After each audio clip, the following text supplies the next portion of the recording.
So the third new rule of money is, I think the big mistake is, I hear so many people say it's important to save. That's ridiculous.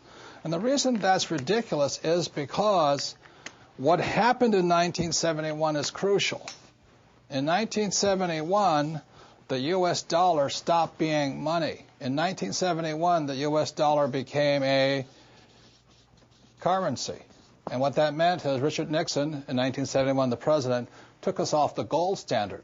That's like giving an alcoholic free rein to the bar, or it's like giving somebody who can't control their spending unlimited credit cards.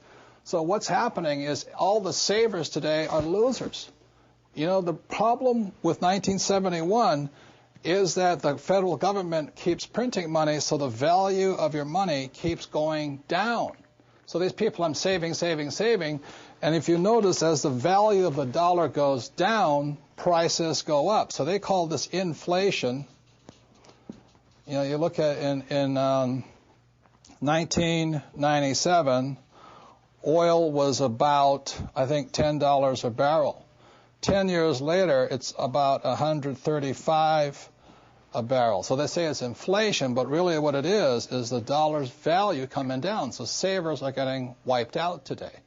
So to keep saying to yourself and to your kids to save money, that is not the new rule. That's an old rule.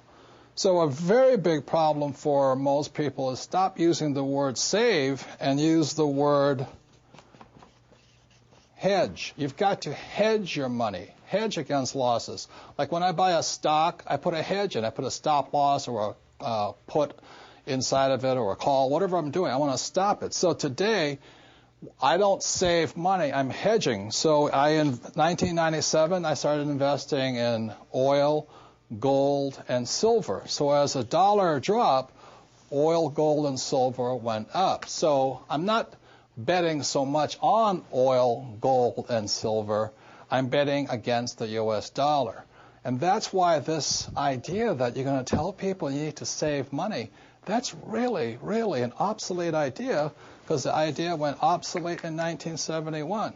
The U.S. dollar in the last few years has lost almost 80% of its purchasing power. And the prediction is, because this has happened throughout history, it happened thousands of years ago with the Romans, with the Greeks, with the Germans, with the English, the Japanese, and the Chinese. Every time they've made money into a currency, something you could print at unlimited, every time that has happened, the currency has gone to its true value, which is zero.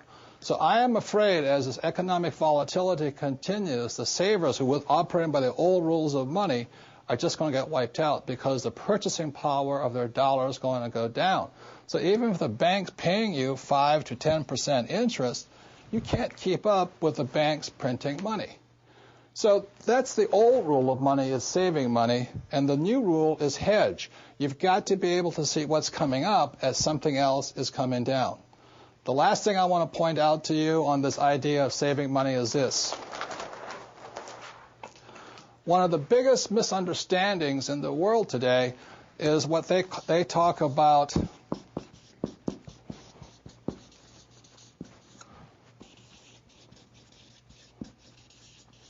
if I misspell again, apologize, is the U.S. Federal Reserve Bank, which I believe was created in 1913. In 1971, the reason 1971 is such an important time was because the U.S. Federal Reserve became the bank to the world. They could print as much money as they wanted. Never in the history of the world has anybody been allowed to print money for the rest of the world. Let me backtrack one more time. I talked about how the Romans did it, the Greeks did it, and all this. Every time people have done this, chaos has broken out, and that's why there's chaos in the world today. So in 1913, when the U.S. Federal Reserve Bank was created, they were basically allowed to print money for the world. Every time that has happened throughout history, a despot has arrived. For example, in 1933, a man named Adolf Hitler rose to power when the Weimar Republic was allowed to print as much money as it wanted to do.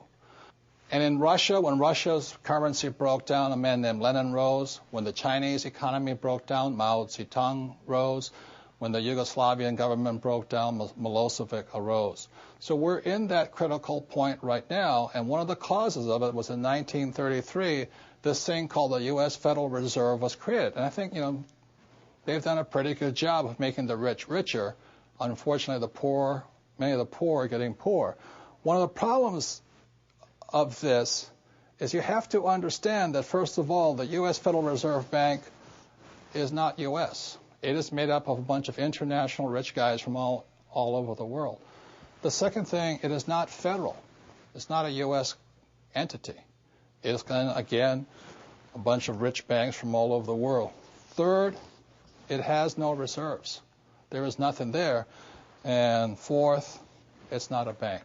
So that's why when I talk to people about really needing to understand the new rules of money, which really began to take effect in 1971 when we were allowed to print money for the rest of the world, is understanding that this system here is causing the rich to get richer and the poor and middle class to get poorer, but most importantly, the lower middle class is almost getting wiped out.